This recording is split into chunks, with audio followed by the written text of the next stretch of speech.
afternoon, ladies and gentlemen. I welcome you to this chat show. Ours is a community chat show that talks about and addresses issues that are within our communities, issues that are affecting communities, impacting them, and impacting them in whichever way. So today we are talking holiday makers and parents or guardians or caretakers. Today we want to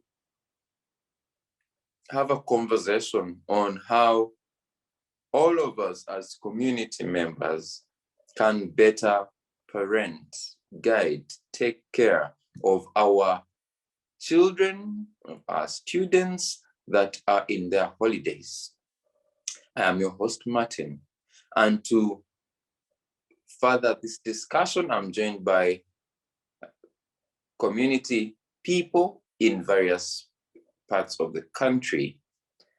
To begin with, I have Namara, Naome, Baketunga, who will introduce herself, then Mark will introduce himself, and then we shall have Gladys and Ananura. They'll tell us who they are and what they do, and thereafter we shall get the conversation started.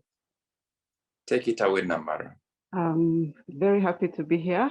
My name is Namara Naome Baketunga. I'm currently a community builder in my constituency, which is called Mbarara district, after being defeated in a political campaign. But before the political campaign, I have been a civil servant in government. I have served in government. I have also been a business person, and currently in my community, I'm a practicing farmer, a parent, a guardian to many, and actually a youth mentor in Kashari constituency. Yeah, that's me, and thank you for having me. Thank you for inviting me to be on this platform. Hello, everyone. I want to give the Lord this great opportunity indeed for having given me a time to come and share with you and join new panelists. My name is Mark Obetia.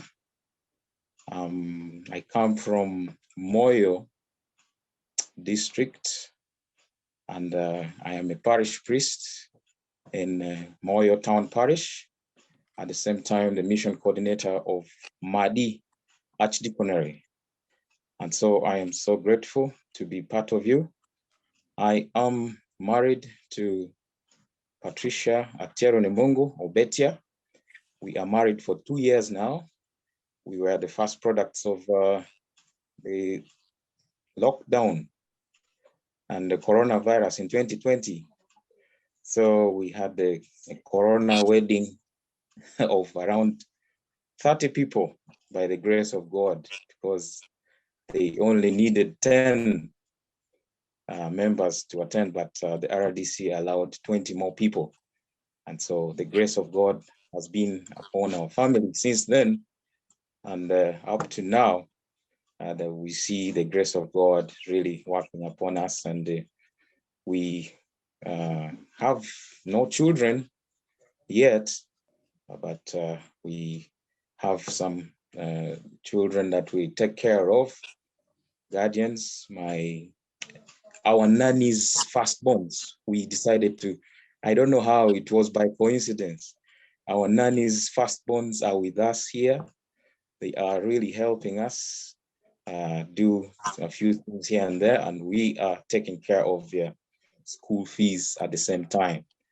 And so that gives us a very good ground for parenting and the godly way. And so I'm very grateful to be part of you. And my original district is Madi Okolo, and my father was the bishop of Madi and West Nile Diocese. He's called, some of you might be knowing him, Right Reverend Joel Obetia. So I'm his firstborn, and this is where I've been posted to do some parish work and also spiritually father the flock that are here in the Madi region. And so I'm so grateful to be part of you. Thank you very much. May God bless you as we kick off. All right, so we are now going to delve into the discussion, and I want to begin with you, Gladys, again. What do you make of these holiday times? Give us a brief introduction of this holiday time, particularly following the very long years of COVID. And now here we are, students have begun studying again, and they're having now holidays again. How is it? Is it the same? How does it also feel for children now to see that they are able to have some break from school? Okay, so yes, after introducing yourself, you begin by giving us a general feel of the holiday times, for the students. My name is Gladys Ananura. I live in Kampala and I work in Kyambogo as a university counselor. But before going to Kyambogo, I began my journey from many places, from primary, secondary, remand homes, hospitals. Then I ended up in Kyambogo University. I live with children. I must say that the first child I learned on how to wash clothes from is married and has 2 children. And I'm glad that we are part of the community and we are raising generations. Yes, the feel for the students who are on holiday, the one who is a candidate is here just to rest. He does not want to see books. With COVID, things were gotten upside down. The pressure was too much, and candidates are suffering from that COVID pressure. They feel they need to have results. They feel they did not prepare enough. They were made to jump a class. So even on holiday, they want to feel no class, no school, nothing. I just want to watch TV. I just want to be away from the pressures of school. And others, you see in town, children in the holidays spend their holidays differently. In the village, you can have them going to dig, them fetching water, them going for different things. But in town, the children of town do not know how to spend their time if they are not directed. They will all wake up, have breakfast, is routine, sit on TV. They don't know how to use their free time. They can't, play games that are outside the house. They are always confined as if they can't do anything by themselves. So they are not self-directed like the village setting where, children in the village will wake up knowing I'm sweeping the compound, I'm the one to sweep the house, I'm the one to cook, I'm the one to fetch firewood, I'm the one washing dishes. In town, it is different. They all sit there and wait to be directed. So that's the feel the children we have on holiday. Others don't feel like going back. They feel like, oh, we have the shortest time possible for the holiday. I don't want to go back to school yet. I feel I have little time to watch. I have little time to be here. That's it that I can say. Thank you. Thank you. How is the field, Miss? Naome, how is the field outside? Hi, Martin. I want to first welcome Gladys. I think she's my OG from St. Helens. Gladys Ananura. Her face is not new, and I think I met her when we were 6 years old, 7 years old in St. Helens in Yamtanga. I don't know if I'm wrong, Gladys, you will tell me. You're not happy. I'm very wrong. I went to St. Helens. Although I might not recognize faces. Yeah, I think you. Yeah, we have. So Martin, the feel in the village is quite different from the urban setting. But one thing I want to surely say is that parenting is a very expensive venture. My 20 years of experience in parenting, my firstborn is now 20 years. She's going to become 20 years. And I started the journey in town. I was a Kampala-based person. I had gotten my first job as a teller, and I gave birth immediately. Got a job with a bank, a certain bank. And from that time, I had to contact many relatives to bring me people whom they trusted to help me into raising a child who was my firstborn. Fast forward is that these people became school-going children, and the act of dropping children and looking for schools started. And I want to take you quite fast to the holiday. In Kampala setting, you are working, your husband is also going to work or works up country, and you have a rented house where it is called, are they apartments, or where you are not one home, you are more than 4 homes in an enclosure. And that's when I started experiencing what parenting means.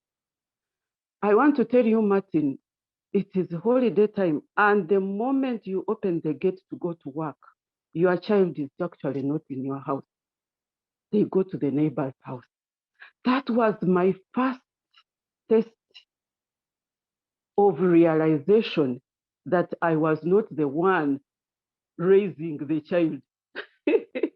My neighbor was a lady married to a Muslim man who had about other 3 homes around that place where we used to be. The Hajj was our landlord.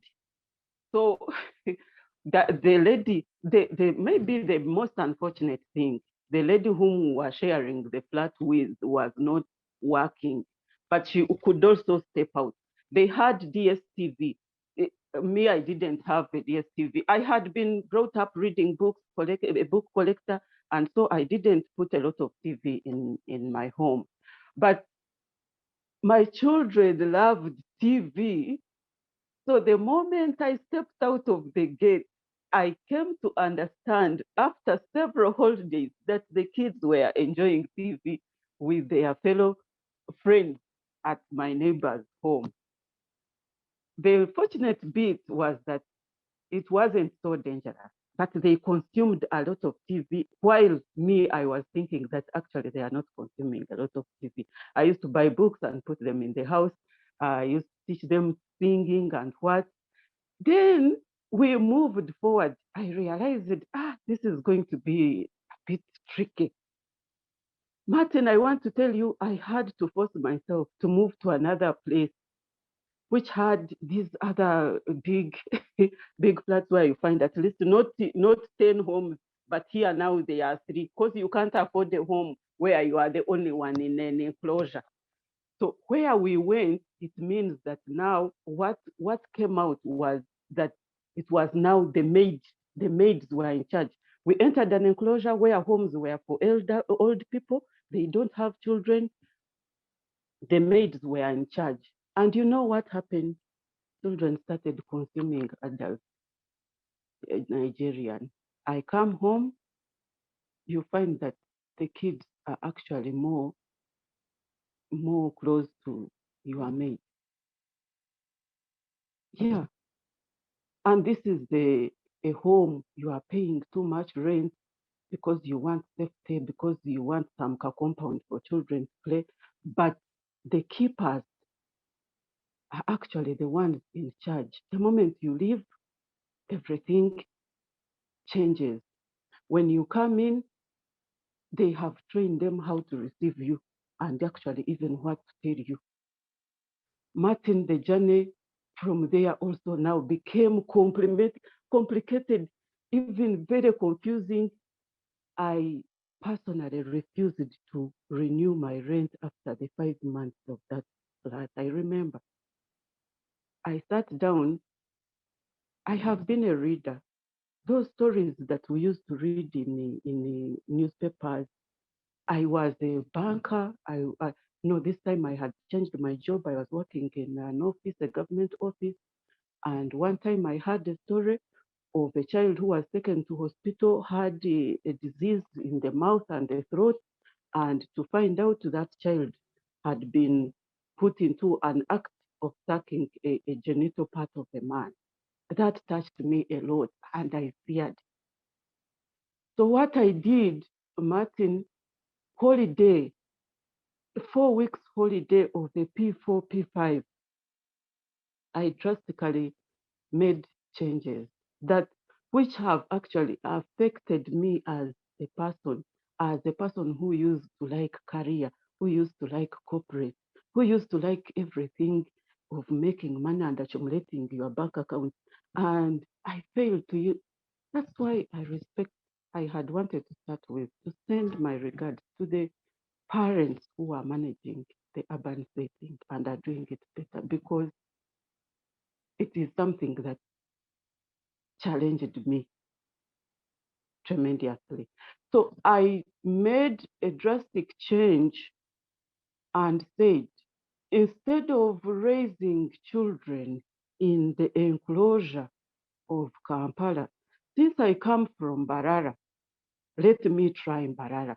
If a child is to move out of the gate when I'm not there, let the child move to a neighbor who fetches water, who plants an onion in the compound. Let this environment change of going to a neighbor to watch DSTV and Nigerian. So I have relatives in Mbarara. I was guided. I looked for Kamane. I bought a plot and I put there a house and I put the kids there. Then they started uh, uh, cooking on firewood because we these things of I won't tell you all the stories, but life a bit changed. And I want to tell you now what happened in Mbarara. I have a boy, Vanange. He started going to cook charcoal in the neighboring, there's a forest, a government forest where people go to make charcoal. And so the guy told me now he wants that business of charcoal. I got confused. Now I wondered whether I was actually on the right track. But Martin, to tell you the truth, all that story that I've given you, you can't believe how much money and brain and the money which I should have saved, which I hear emergency fund, people accumulating money. I could not do that at the same time. See these changes in the parenting style of children and trying hard to make sure the influence changes, because statistically 85% of the person's success in career and business is affected by the people they spend with, the time they spend. That person you spend time with is actually the influence that the child is likely to grow up with. And the most unfortunate bit is that the parents, you will take long to realize that. So it is Thank a you very very much. expensive journey to parent a child. And back to you, but given a chance now, I will take you how it is going in the community, because now I have left the urban and community. Thank you very much for that interesting and quite personal introduction. It really gives us context into what we are doing now. I want to go to our, our young parent, guardian, our dear Mark. Please give us a feel, and mainly from your personal experience in these holidays. Yes, thank you very much, Martin. Yeah, this is a very, very good topic that I am now part of for coming to 2 years. And I am really grateful that I started parenting or guiding my nanny's firstborn children. From the time we got married, we picked them up immediately. They are 16 and 17. You can imagine, I somersaulted to parenting almost adults already. But the feel is good. The feel is good. And I am so grateful that these two have been brought up the way they should grow. Just like the Bible says in Proverbs chapter 22, verse 6, start children off on the way they should go, and even when they are old, they will not turn from it. From that perspective, I've enjoyed this parenting these two, Stuart and Viola. From my personal experience now, I'm enjoying their hard work. And indeed, what my parents instilled in my nannies has been manifested in them. You know, these were two nannies that worked for us in the 90s. I was born in 88. I am now 34. 88, immediately they picked up from the early 90s. The early 90s until 2000 when they left to go and have their own homes, and then have these firstborns to be groomed for me. And so it was a really good experience when we started off with my wife. But when we had our first miscarriage, it's good we have the Bible to console us. We have the Holy Spirit as a spiritual leader. We depend entirely on the Holy Spirit. That encouraged us with the different counselors who came in, because my wife loves children, and she did child development for her degree at Uganda Christian University. She loves children.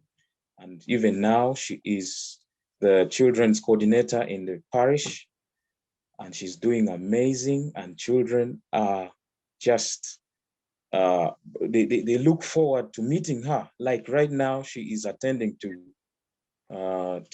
Mukisa and her sister, Esther. The mother called me yesterday and asked, is mommy around? Is mommy around? And I was like, yes, she's around, thank God.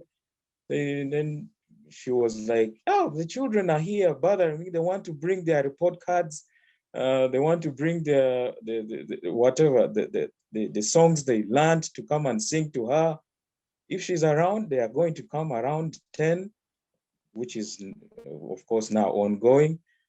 Now, I was amazed. I'm like, if children can remind their children, their parents to have you know, to ask their spiritual leaders or people who can guide them on what to do during the holiday. This is amazing result, especially for me as a spiritual leader, that indeed our church is secure, especially from when they are trained as children. So right now they're having some good time. Last holiday, they learned how to make some daddies, because they knew that is one of the things they need at school.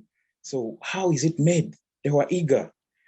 So this is the feel we're having right now in Moyo here, with some children that come to church and they are responding positively to Proverbs 22, verse 6. And so, you know, the aspect of parenting is really phenomenal. It's something that we need to embark on, especially during holidays. If you miss out on holidays, then when exactly will you have time with your children? When they are back to school? This is the right time for you to now bond with them. And, you know, you need to create time for them if you're really aspiring. And so, according to the child's way, first, there are two ways. According to his way, the child's way. It is natural to want to bring up all our children alike or train them the same way. But this verse in Proverbs 22:6, this verse implies that parents should discern the individuality and special strengths that God has given each of the children that you have. You need to discover that. How can I develop that good part that the Bible talks about we should develop? Why we should not condone or excuse self-will, each child has natural inclinations that parents can develop. By talking to teachers, other parents, and grandparents, we can better discern and develop the individual capabilities of each child. You know, I always encourage parents to discern, to think about or to observe the talents that the children have, so that they can, because once you have a talent, like I'm a guitarist at the same time a parish priest. During Sunday service, I would get my guitar on the altar. I play it because I know this is what I love doing. It is easy because God gave me this talent so that I can praise him. And I know the chords. I know the songs that are there. I can follow. It makes me excited. The passion comes in automatically because it is easy. If you don't know how to play guitar, then you cannot be excited, or you cannot forge a way of how to play it. You struggle with it. But this is something easy. So if you discover that, the children will be excited to always want to engage through their talent because it is something easy. They would love to come and make sumbusas if they are good at it, especially when you applaud them. If it is delicious, they would want to come and learn more of what they love doing, and so that they can grow. And so many parents want to make all the choices for their child or for their children, but this hurts him or her in the long run. You know, that is another. Paul says, do not provoke your children. Do not provoke your children, whether it is right or wrong. You know, some parents, of course, have gone through experience. They know what it means to do good, but they want to force it on their children. That provokes them. Thank you. So yes, that's just the feel we have here in Moyo, and I'm really excited about it, and the experience, the request that was made by Grace from the children really excited me, that it came at the right time that we're having this conversation. So thank you. Thank you, Mark. I had to cut it short. I'm Yeah. Today I have only great talkers, people who, of course, they also do quite a lot, but I have people whose daily work involves talking. So you'll excuse me, dear audience, when they talk longer, it's okay, really. At least they're sharing quite some vital information. We have a politician, we have a preacher, we also have a counselor. Okay, counselors listen so much, but she's in a university setting. I guess she also lectures, offers advice constantly. So we have people who talk quite longer. You'll, understand the situation. But of course, this talk is quite enriching, and I encourage them to constantly to keep talking and airing, these views. I want to come to you, Gladys. What are the challenges that what is the good of having a holiday? You at the beginning in the pre-chat show, you were saying, the time is quite short for the students, some of the students, candidates.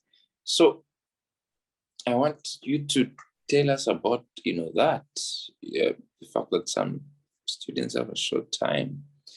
And importantly, as a psychologist, as a counselor, what is the importance of a holiday to a student? Then as a follow-up question, as a continuation, you tell us the challenges that students, children are facing during this holiday time. Gladys? Thank you very much, Martin. Yes, like I said, students are on holiday for a short time. Even at the university, they had to ask for an extension. Like we've not had enough time. The semester had been cut to 3 months. It is usually 4 months. So it leaves us with a challenge of using the little time we have to impact whatever we have to impart onto our children. As we come for the holiday, COVID has taught us that these kids can be at home and be kept productive. In the shortest time possible that they have for the holiday, we have got to have time with them as parents. First of all, discover where their weaknesses are. What needs to be perfected in terms of classwork? If they personally have challenges with performance in certain subjects, this is the opportune time to encourage them to go on.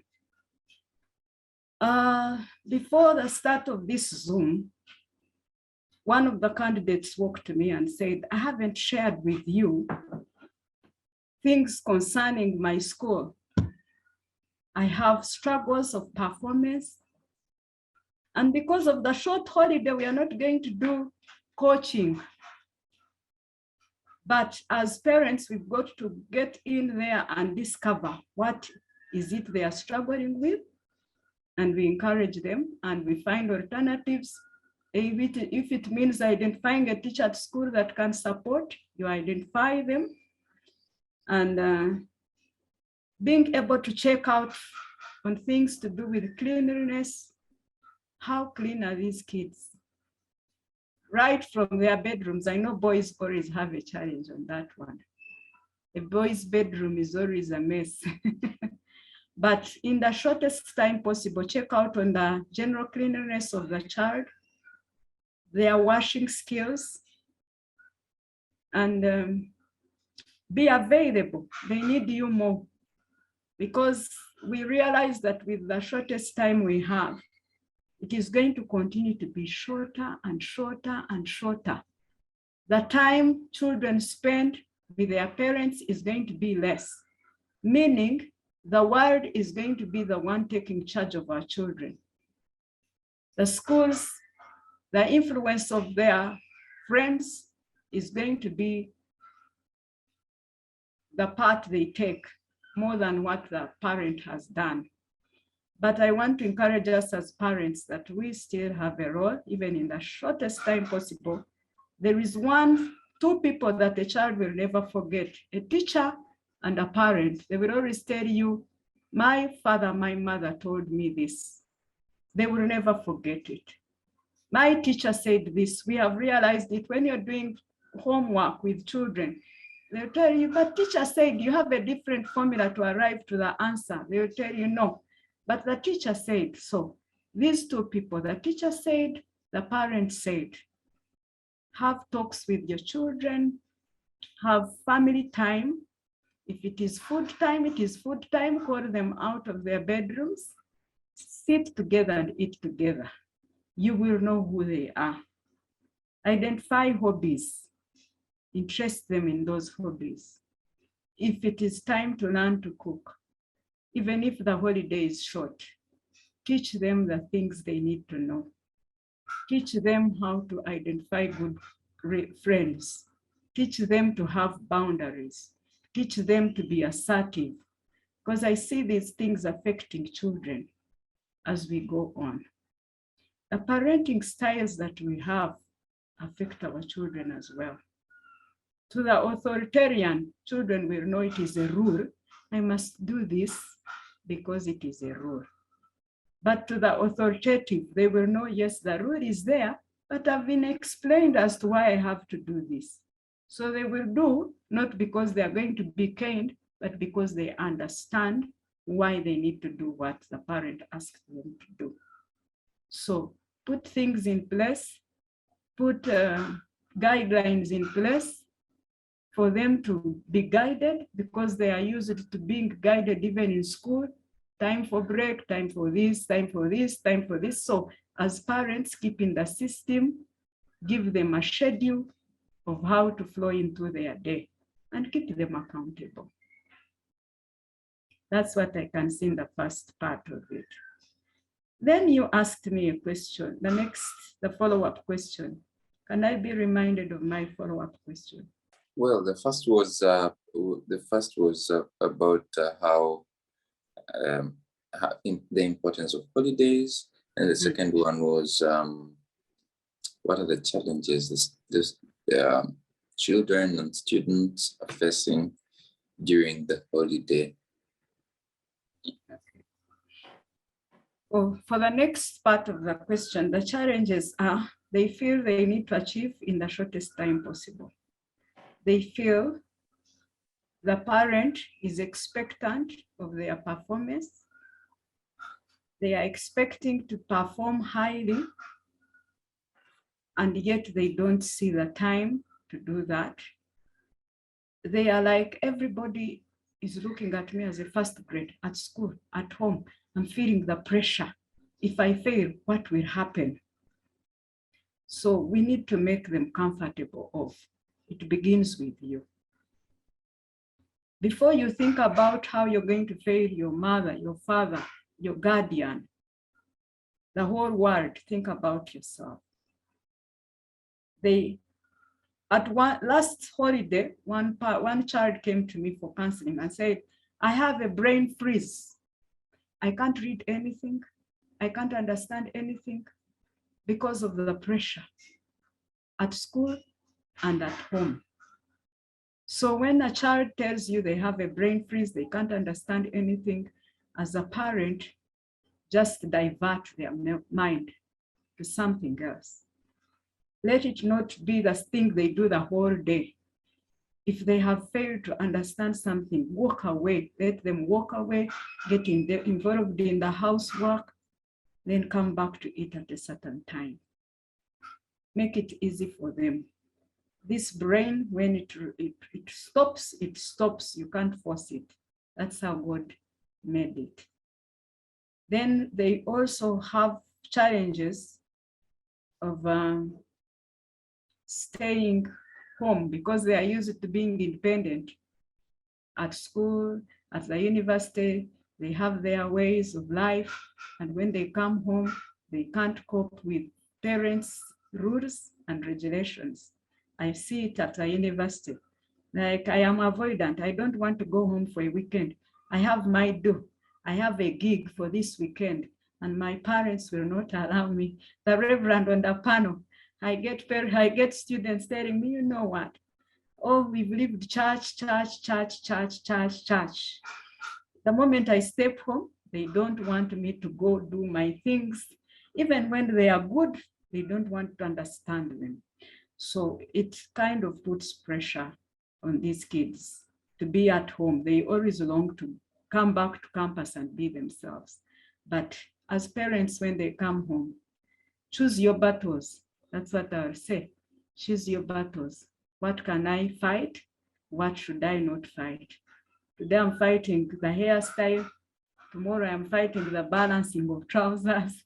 Another day I'm fighting cleanliness. Choose your battles. You don't have to fight everything, but give them the principles of life. Okay, thank you very much for that. This question is going to continue with the other panelists, but also to maybe say something. It's important that holidays, are respected, and children are let to rest.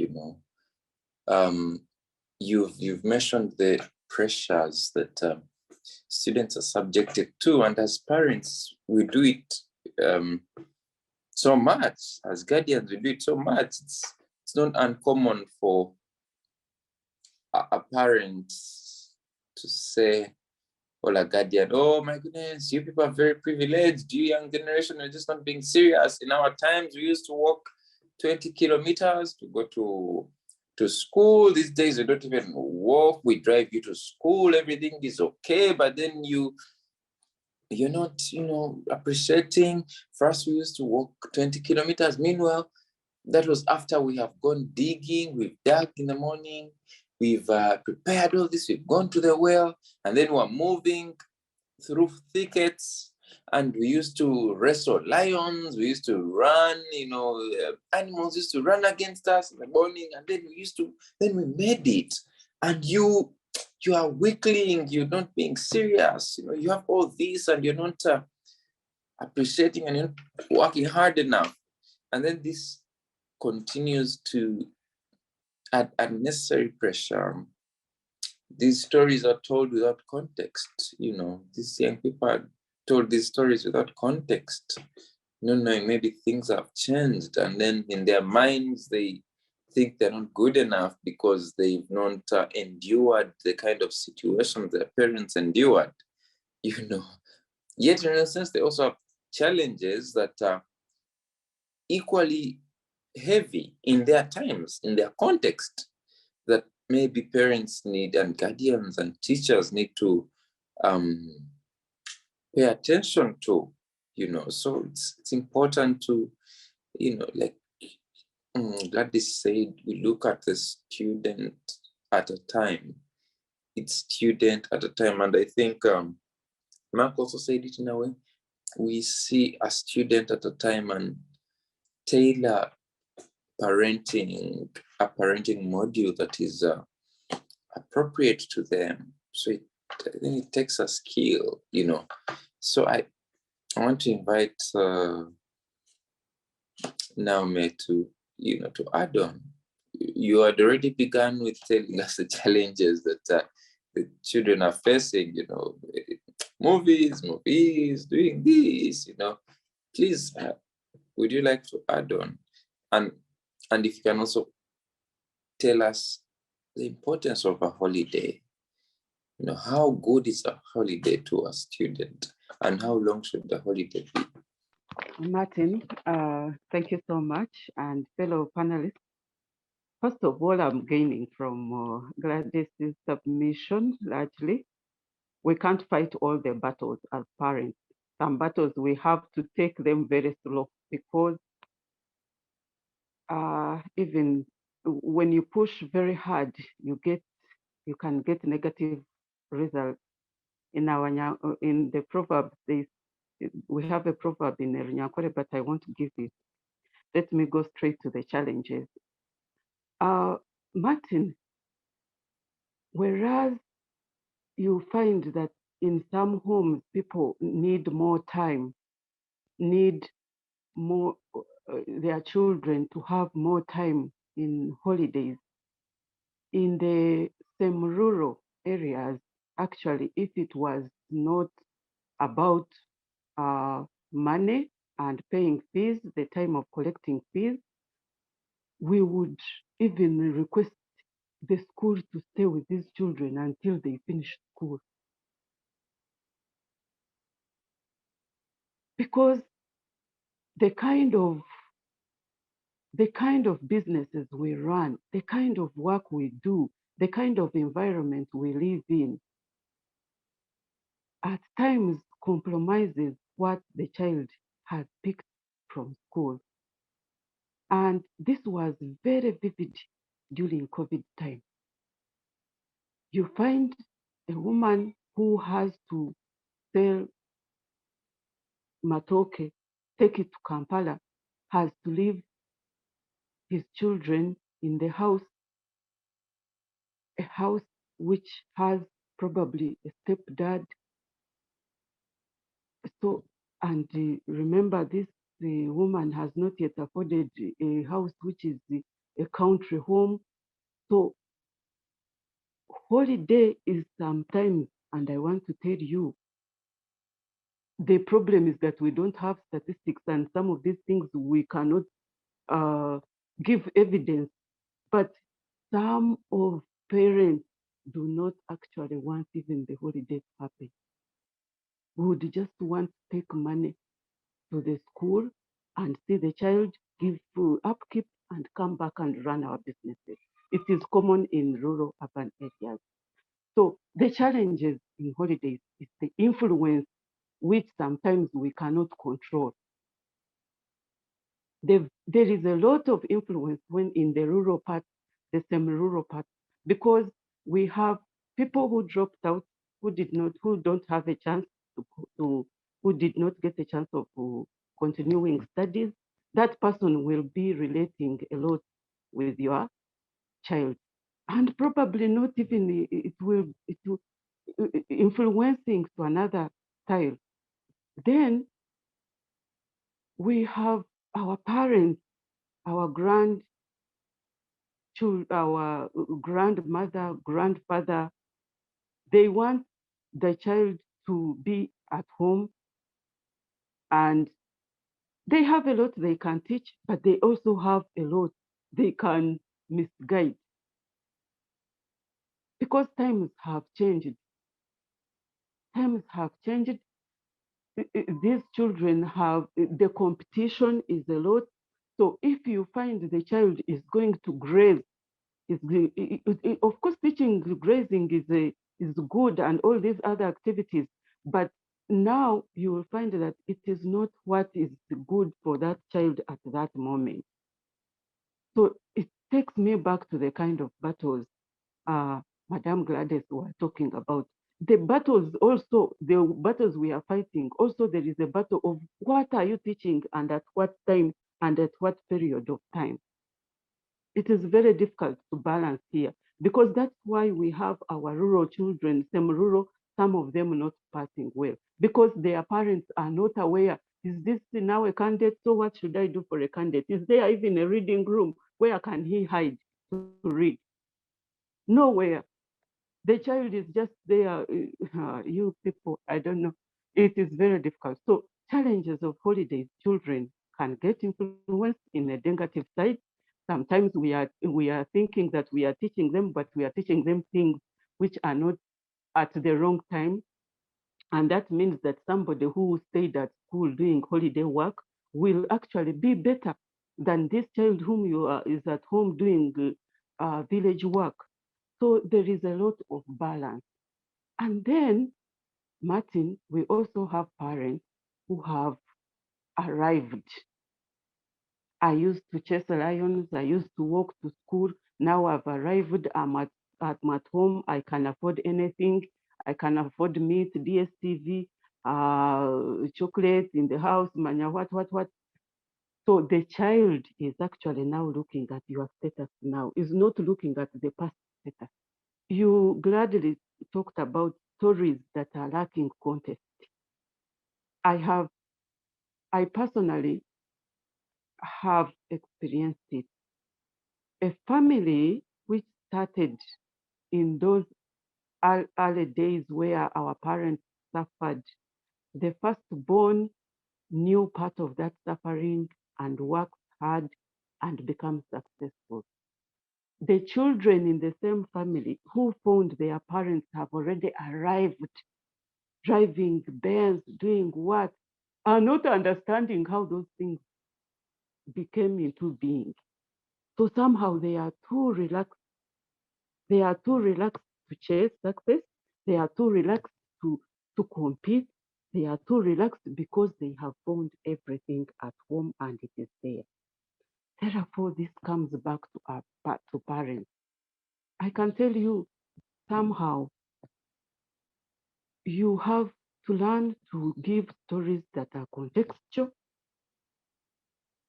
Tell the child what the meaning of what you are saying is. I like the point by Gladys when it says authoritative.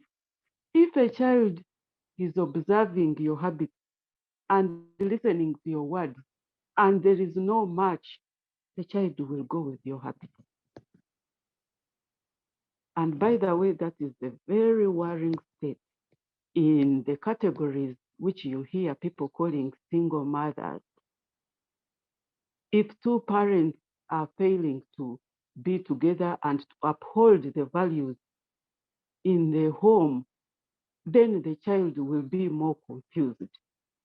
And if the division of this responsibility becomes to one single parent, either a father or a mother, then one has to take the responsibility to be a role model. The child will not listen to you, they will observe what you do most, and that will what will influence them most. Therefore, the challenges to the holiday makers are much big and very negative to some extent, although there is also a positive part. And essentially, in some areas, we wish the children would even stay at school and get one holiday in a year. Thank you. I'm not sure whether we are at par when it comes to that issue of staying at holidays. It's staying at school during holidays, but I get the context in which you bring it, considering the very many precarious situations that students face in communities. So one would say they're even safer in school, However, we need to, as communities, continue to make societies we live in more safe for children. And holidays are essentially very important to continue to enable the students bond better with their families, with their communities, sort of to have another aspect of life. And as it has been noted by many of you, many students do not experience time with their parents, time with their relatives, time with this community around them. They are in school, out of school, in school, and then when a holiday is very short, or when they are even doing coaching during a holiday, they never get time, they never get the balance. What they call work-life balance, it should also work for students, that they have school and a balance of other things. Because importantly, what makes a person is not necessarily just education, the formal education, but the environment around him. People get social and emotional intelligence, not necessarily from the blackboard or the chalkboard and what, but from the relations with other people. So I think holidays are still very important and necessary. It's true that there are many students, pupils, children who are not, who do not have the privilege of having a good holiday because perhaps they're going back to no home, they're going back to more dangerous communities, they're going back to face abuse, and at times it's safer at school. That's a common it's a common factor, or those are common factors in our country, in our societies. I wanted to ask Mark about the spiritual aspect of a holiday, the spiritual, how to nurture the children, the pupils, the students better to have deeper spiritual connections. We know that spirituality is part of humanity. And if the spirit is not settled, if someone does not have a spiritual balance, then even the bodily balance could be a bit more challenging, let alone the social, balance. I'm optimistic that Mark will join us, shortly. But I want to pose this question to Gladys. Again, from your background as a counselor, a psychologist, children are diverse, and the more we open up the world, the more we begin to be more empathetic, the more we learn, the more we advance, is the more we realize that a lot of our children are different. They have different needs. They get stressed differently. The intellectual abilities differ, name it. So my question to you, and of course it applies to you, Namara, because you're also a parent. So the question is, how do we deal with diverse children? And in that, I also mean children with special needs. How do we deal with them? How do we parent them? How do we make them feel more better? How do we ensure they have a better experience, like the other children? I would say the quote unquote normal children who live a normal life, who have usual abilities. Thank you very much, Martin. Yes, children are different, and the identification of children's abilities starts in childhood. The play stage, that's when you know what the child will become, where their interests are. You will see them in their building blocks, but they communicate something. Now for us, even in counseling, when I'm counseling a child, a younger child, I don't pose questions, I don't do anything, I allow them to play. And in their play, I will discover what is not happening. So as parents, when we get involved in their lives, we get to know this person is good at this. They are good at maybe practical things, and others are good at writing, reading, history, those things. So you interest them according to where you see them going. And Kyambogo, being a university for the disabled students, has special needs section, a full-fledged department for special needs. We get to interact with special needs children. And like we call them special needs, indeed, they are special in a way that they are not like others. Even the children that we call normal in in the courts, you'll find that there are those that are slow learners, that if a parent doesn't understand that my child is a slow learner, they will harass them to be quick, or they will compare them with others, and it depresses them. When I'm doing holiday work with children, I have a fast learner who is in P1, I have a slow learner in P2. And the fast learner in P1 will be like, but you know, can't you spell that word? It is spelled like this. Immediately they give them spelling, and then they feel like, oh, me, I cannot spell. I can never even get this. My younger brother is doing a bit better. So as we identify the speciality of children, knowing these children are diverse, they are different from each other, as parents, we should avoid comparison. Take each child their way. Pick out what they are good at and encourage them from that good. For example, you can say, I see you're good at this. When you do it, it really comes out nicely. And how about you tried this other thing and also tried doing it this way?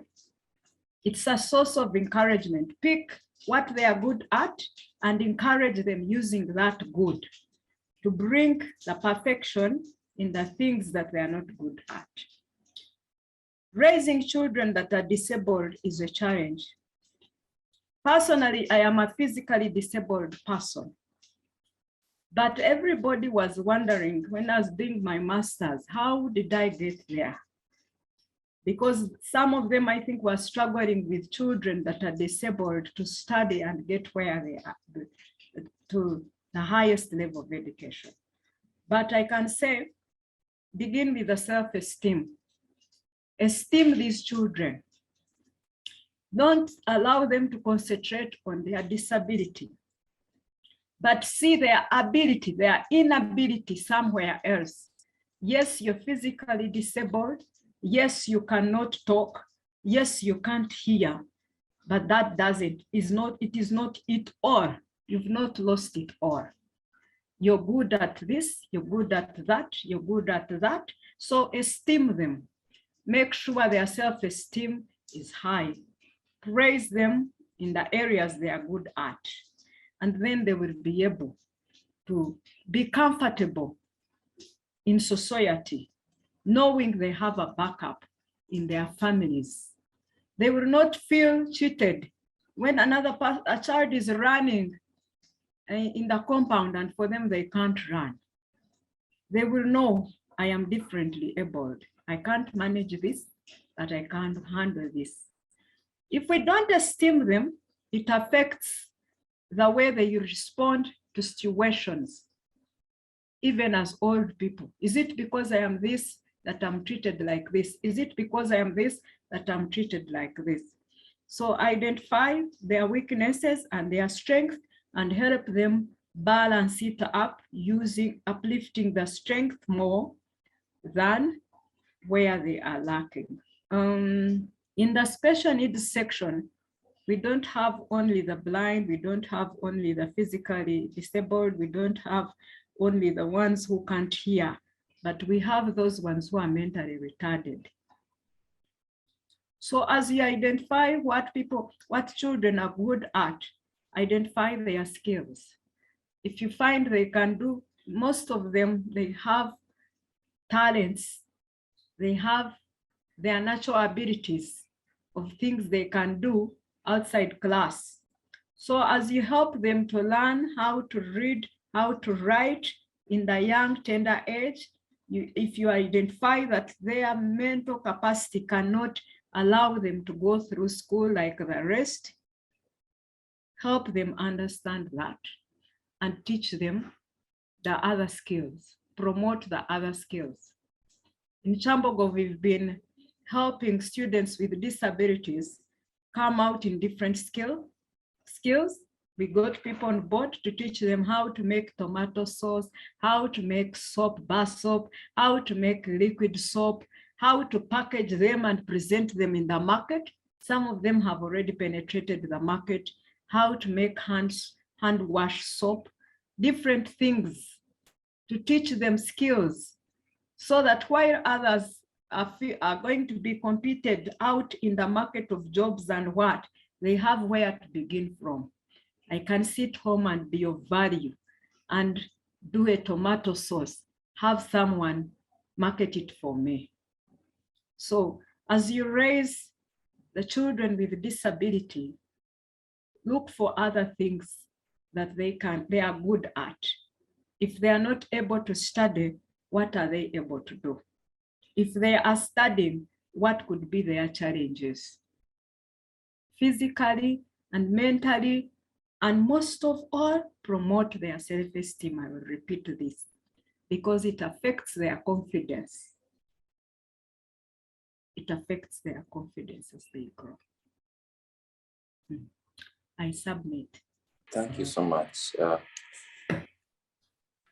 We actually, that's very rich. We actually really needed that. Yeah, many parents struggle with special needs children, diverse children. Yeah, so thank you. Naome, do you have something to say, to add on this? Diverse children,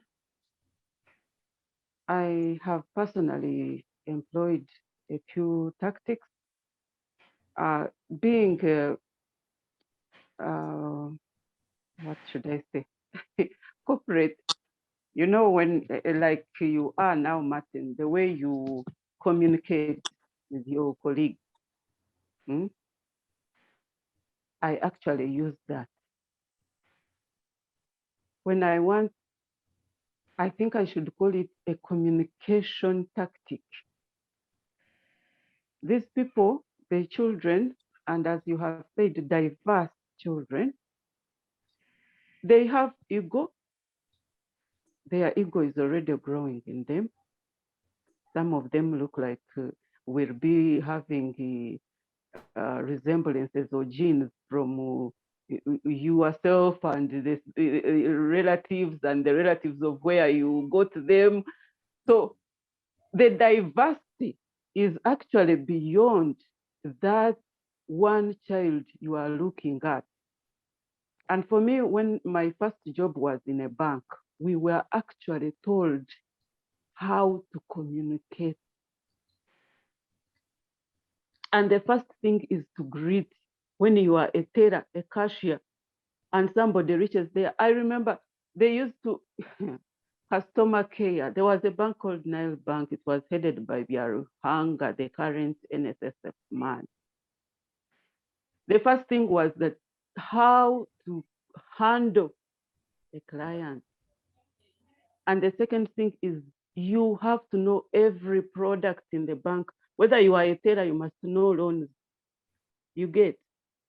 So the same way as I moved into different places of work, I found that communicating was very important. I brought it home to my children. When I want this boy to do something, this girl to do something, I say, are we going to eat chicken from you today? Are you about to give me water for drinking? I mean, those things we used to tell colleagues. Are you about to give me that reconciliation so that I can go in time? You know, in the bank, you can't leave when another person has not yet balanced. Those things, there are so many. There's a chain that affects you to complete. You cannot say, I have finished my work, I'm going. Even in most corporate settings, you find that the work you do at your desk affects another. Then you have a boss who delays to give you work and gives to you at the last minute. Then you have a boss who doesn't read your emails. So I bring it home. You have this child who knows is supposed to do this, but they will take their time, nobody. Then you say, I think we are about to do breakfast because Daddy wants to go, definitely. You don't bring breakfast, he will leave without taking, and that will. So I brought the communication style from corporate, and that helped me ease the mind. Because if someone, you are communicating as if, so they get enticed to do that. I never beat, people used to say, Okay, I don't beat. I don't know how to beat, because when I beat, it means I have something has really triggered my mind and I am going to spend the whole day annoyed. So I used the model of communication, and I want to urge parents. Actually, if you communicate this to people, in one of our homes, we say, boss, are you both to bring tea today? It's your turn, boss. We call- so that card boss that day works. They say, boss, are you making bread? Are you doing this? So he remembers his responsibility without being coerced. Another thing I use to handle diversity in children and even those who visit. By the way, even the children who call me aunt, what, they want to be around. They talk to me. So I observe when it comes to this academic performance, I only look at reports.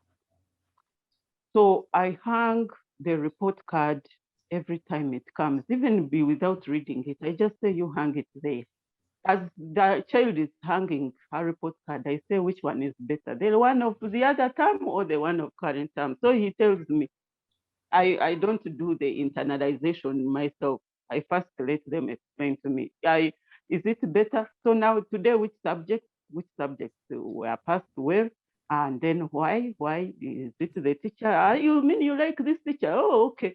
So we turn it into a conversation, and that is about the report card. I found that coercion was not giving me results. A son can even look at you, and if you had a harsh husband, you will just see a harsh son in you. Then you will start worrying about yourself.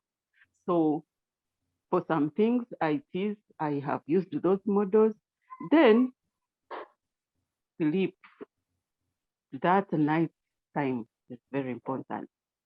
And parents who feel have arrived and you want to come home late and you want to also jump in your bed and sleep, the children, when they have slept before you, or if you sleep before them, just make it a point to wake up at night. First of all, some of them dream talk. The dream talkers will say everything they have been doing for the last 4 days when you are not around. The words are not clear, but you will observe the kind of I recently heard my son saying, no, you forgive me. I was not, I didn't intend it. So in the morning I asked, but whom have you been struggling with to forgive you? He has other colleagues he plays with, and he was saying, forgive me because I didn't intend it. I don't know what happened. But also, I don't know, Gladys, you may guide me whether it's in psychological or psychological tactic, but even the way they sleep. Children, now boys, me. How old are you? Sorry. Boys, you have to observe how the sleeping style, the dream talk, the dreaming, and that behavior at night. I think apart from all the rest which have worked and which Gladys has explained, those three have made for me. Because when I observe how they position themselves in bed, they are sleep talking conversation, then somehow I can judge the kind of person I'm living with and the kind of person I'm raising. Another important thing, and I don't know which is very rare, reading books. Of course, parents are now struggling, and like I had said, in the urban setting, it is very expensive. I remember people used to try taking children for guitaring, taking children for swimming, taking children for concerts, very expensive ventures. Sometimes they actually work because I was being reminded, the child reminded me, Mommy, do you remember when you used to take us at Watoto? I will never forget Watoto. Hey, I realized it made a mark. But reading books is one way of taking children all over the world. And the reason reading is not a habit in homes is that as parents, we don't know how to motivate these children. First, they always need feedback. Second, they want to know that they are listened to. Like the way I'm talking here, I want to hear someone, I want to see someone smiling and giving me an approval. That's when I get encouraged too. to say something that will become inspirational. So the reason, even people who afford books, even people who are readers, the corporates, the what, but at home, you have to trigger the mind of this child by listening to them, giving them feedback, and giving them an assurance that you are listening to their stupid story and it's in any story. That way they will know. And when they come to tell you the story of what they have read, and when they say this book is not interesting for me, you let them be making you change the book. So the issue of reading is very paramount. But as you know, when you want to hide something good from an African child, person, you put it in a book. But I know from what I see from social media, many parents have now become readers. And you know that is now a part that in the rural part of the country is missing because our parents don't know how to read. It is garden fetching water and a bit of gossiping. So rural people are missing out on how can they read during the holidays. Thank you very much, Naome, for that contribution. Practical steps, and reading. The fact that you've brought out the issue of reading is very paramount. Reading is one of those very beautiful hobbies. I mean, it expands the brain. It exposes the child to different worlds, on top of building their vocabulary, building their experience to embetter them into being, better people, I must say. Reading always works. And of course, it depends on the books, because some books have the effect of building the child, the student, the pupil, and others have the ability to spoil, I must say, the young person. So we're about to get to the end of this show. In fact, we've reached the end of this show. I would like to ask my panelists to give parting shots. At least they've helped us. They've given us good advice on what we can do, how we can better parent our young people who are in holiday. Now, I would like to request our panelists to give us their quick takeaways, the simple advice for us to become better at parenting. But before they close, I wanted to just, and I would want to just something as a follow-up to what Naome said. She mentioned that, she doesn't beat, and that's good, that's commendable to see a parent actively discouraging beating. Beating is not tenable in this modern day and age. It's illegal to beat a child, really, and it's not human. It's inhumane. It's torture, and it has been proven so. So there are better ways of disciplining a child than beating them. So beating is out of the question. It has been more dangerous to societies. It has been more dangerous than other means. So the better and human way to discipline a child does not involve battering that child, beating that child. Psychological torture, all those are out of the question when it comes to parenting, and they are reprehensible. Yes, they're not acceptable. But there are very many ways, as our panelists have guided, encouragement, rewards. These have worked. They are more positive. Gladys kept on saying, encourage them. If they read something, you encourage them on, you motivate them, you appreciate them. And Naome also said that when a child is doing something, give them approval, nod your head, put your thumbs up, sort of motivate them, as opposed to more militaristic means of parenting, that are archaic and do not serve the purpose. So indeed, thank you for giving us those practical and good, soft mechanisms of parenting. And I believe they're very effective. They've been effective many times. Yeah, and it's good that you have encouraged us to go away from the older militaristic way of beating and being tough. Because children are people, and what we do to them today, they will do to their children and to others. And we do not want to continue a cycle of trauma, of depravity. No. We want generations to come to be better. Namara, you are internet cut you short, but I would want you to complete what you're saying. Then Gladys will give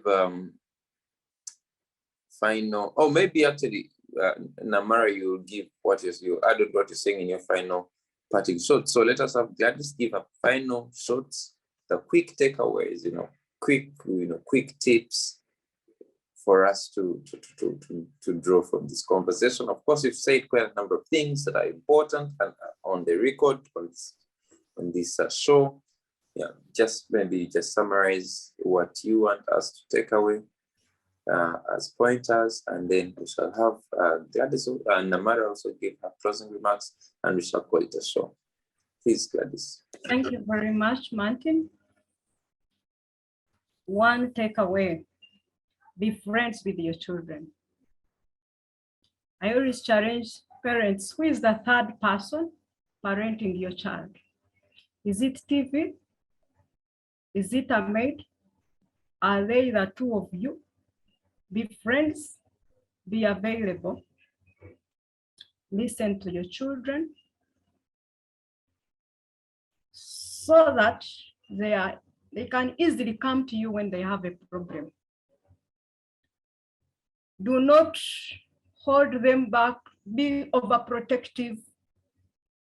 When you become overprotective, they want to go and discover. But just allow them to have some freedom, and you correct them as they grow, other than putting them in the confinings of home, school, and when they are out there in the public, they are being influenced by pornography. They are being influenced by what they read, the literature they read, like you told us about reading. Reading is very good, but these days we need to mind about what our children exposed to.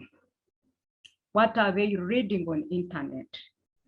If they have phones when they are going to bed, keep away the phones. Make sure their phones are not with them in their bedroom.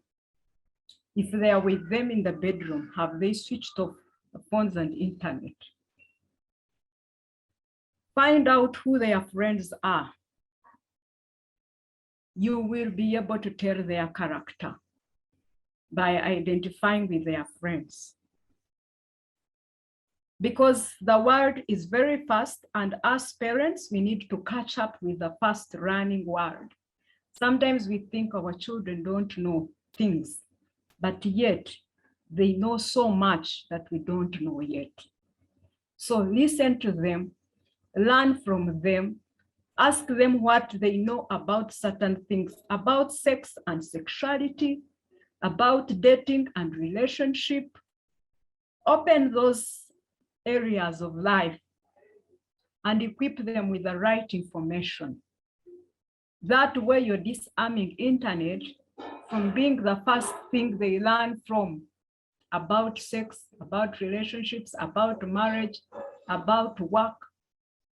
So give them liberty and follow through to see how they are using their freedom, because you'll not be with them for forever. So as your parent, leave that in your mind. I want to be here for forever. let me do what is possible for me while I still last in these children's lives. So be close to them, get to know their friends, get to teach them about gadgets, about the wrong behaviors around them, how to choose good friends, teach them about hygiene, decision making, give them problem solving skills, and how to be assertive, teach them boundaries, where they should start and where they should stop. Otherwise, we can't control them for forever. Teach them about the world and how it responds to people so that they will be okay when they get out of our hands. They will be equipped enough to fly on their own. I submit. Yes, thank you very much for that, for the quick takeaway. Naome, it's your turn to, give us those takeaways and wishing us a good week. Yeah, the key takeaway from me is the one thing, there's a common saying that make your children your friends. And whereas I support this, but I would phrase that make and treat your children as work colleagues. Many of you might be in jobs where you are working with diverse people, and all those are your colleagues. The difference between a colleague and a friend is that a friend, you can go an extra mile and even start talking funny things or things that are out of context. But a colleague is someone who supports you into your success, supports your weaknesses and strengths, and at the same time is supposed you seek support from them, and at the same time you give them the support. A colleague at work who will cover you when you're not around, who will do this for you, who will say this for you when you're not around. That is how we should treat children at home during holidays, because when you treat them as colleagues, it means you're bringing them on the table. You are involving them other than just making them, they are there. So they need a lot of involvement. I think let us treat children during holidays as colleagues. And actually, I think we shall benefit and see the better results from colleagueship in our homes. The most hurting thing is when, as parents, you are very successful, you have some money, you have made it, and you wish it for your children, and you find that your children have failed to do that which you wished. That is the most difficult part. And that is why parenting now is a talk, because you have made it. You probably don't know how you made it. It looks like a chance, but you're not able to take it back to your children because you have limited time on your hands than your parents had on you. Your parents had a lot of time. Now for you, you have limited time. This makes it a very, very important call for you to create tactics, models of dealing with your children with the limited time on your hands. So take it on, make them colleagues, and wait for results. Thank you to our dear panelists, dear conversationists that have helped us discuss this better today. It has been a fulfilling discussion. We've learned quite a lot. Even me have learned a lot from this discussion, how to better deal with people, with children, how to become a better person indeed, because these are experienced people. These are people who have dealt with children, who have dealt with people, which is, the essence of conversation, speaking and learning from one another. It's been a very great discussion. I hope all of us have learned, something from this conversation. And I encourage us to feel the children love, to make the children feel loved, to make the children feel wanted, to make the children feel comfortable, feel better. The more comfortable, like Naome said, like colleagues, there should be a sort of connection, yes, friends, colleagues, like in a way that is comfortable with you. That's how you should treat your children. Establish clear communication with your children so that you communicate with each other. And there's nothing as beautiful as a parent, as a guardian, as a caretaker, having a clear communication channel with the people they're taking care of. It's beautiful. You may not see the results now. You may not see how it is important today, but a few years from now, it will pay off, quite tremendously when you've helped nurture and raise this person into a better person. You'll even continue communicating with you in your old age. They'll even raise up their children better. So you'll have helped generations yet to come. You'll have helped posterity by bringing up the children in a very good and desirable way, compassionate way, in a more human and humane way. Thank you very much to really Gladys, Mark, and Naome for this conversation. It couldn't even have been any better and more timely than it is today. To the parents, please, have a good time with your children. Take them out for outings, encourage them to read books, make them join contact with their families, their relatives. Teach them how to cook, how to do things with their hands. Let them enjoy the holidays. Let them relax. Give them relaxing activities. Encourage them to ride bicycles in the neighborhoods, not to keep them in their homes and houses all the time. Perhaps encourage them to take care of pets. It has been discovered that children who have pets actually become better human beings. Let a child, and many children who are fewer in homes, let's say 1 or 2, please get a pet. Let your child know how to take care of others by, through a pet. If they love cats, a cat. If they love a dog, chicken, buy an animal so that you give that animal to the responsibility of a child.